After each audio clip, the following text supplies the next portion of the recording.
অনেকে আছেন যে ইন্টেরিয়র ডেকোরেটর দিয়ে বাসাটা সাজাতে মানে সাজিয়েছেন, সেটা হয়তো টাকা পয়সারও একটা ব্যাপার থাকে।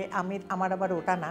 আমার কাছে মনে হয়েছে আমার বাসা আমার পছন্দে সাজবে, আমি যেরকম পছন্দ করি আমার বাসাটা সেরকম হবে। তো এটাও একটা ব্যাপার, টাকারও একটা ব্যাপার, দুইটাই আছে একসাথে। তো আমি আমার থেকে, যেহেতু আমার এই লাইনে খুব একটা পড়াশোনাও নাই, কিছুই নাই, কিন্তু আমার একটা পছন্দ আছে, তো আমি আমার পছন্দ মতোই বাসাটাকে সাজানোর চেষ্টা করেছি।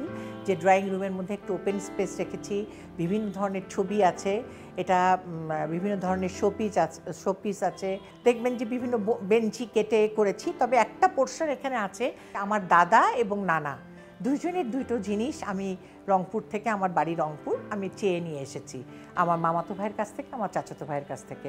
আমার দাদার একটা আয়না এবং আমার নানার একটা ওই বক্স টক্স বিভিন্ন কিছু রাখার একটা জিনিস, সেটাকে এনে আমি আমার মতো করেই ড্রয়িং রুমের মধ্যে সাজিয়েছি।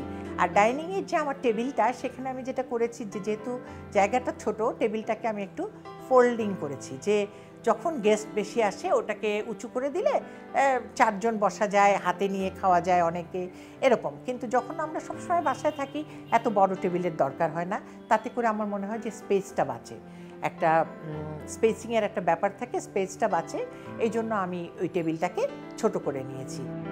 এখানে একটা রুম আছে, সেই রুমটার মধ্যে এখন আমার নাতনি বলে যে এটা তার রুম, নয়নতারার রুম, ও থাকে ওই রুমটায়, এবং ওই রুমটাকে ওর মতো করেই সাজিয়েছে।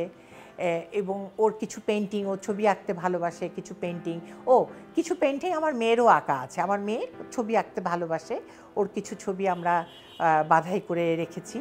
বেডরুমটা বেসিক্যালি ওখানে আমার একটা শোয়ার জায়গা আর হচ্ছে আমার কাজ করার জায়গা। আমি যেহেতু বাসায় থেকে অনেক আমার লেখালেখি করি, কাজ করতে ভালোবাসি, এই জন্য আমি ওখানে একটা পড়ার টেবিল বলতে পারেন, কম্পিউটার টেবিল বসিয়েছি।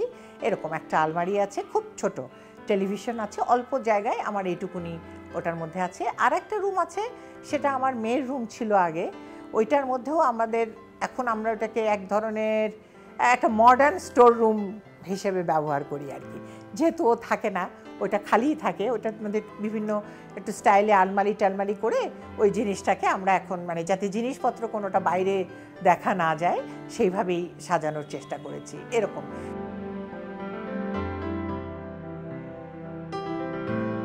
আমার প্রত্যেকটা ঘরের সাথে বারান্দা আছে, এবং বারান্দার ক্ষেত্রে যেমন আমাদের এই ড্রয়িং রুমটাতে যে বারান্দা, এটা আগে একটা মানে এটা বড় বারান্দা ছিল, আমি এটাকে ড্রয়িং রুমের সাথে করে নিয়েছি, যাতে মনে হয় যে এটার স্পেসটা ড্রয়িং রুমের স্পেস, ছোট দেখে এরকম করেছি। আবার অন্য বারান্দাগুলো আছে, সেই বারান্দাগুলোতে আমি একটু গাছ লাগানোর চেষ্টা করেছি। এই করেই আমি খুব সিম্পলভাবে আমার মনের ইচ্ছা মতো যখন যা ভালো লাগে, গ্রাম থেকেও নিয়ে আসি, বিদেশ থেকেও নিয়ে আসি, যা পারি আমার সাধ্যের মধ্যে আমি যা পারি সেই দিয়ে আমি ঘর সাজানোর চেষ্টা করি।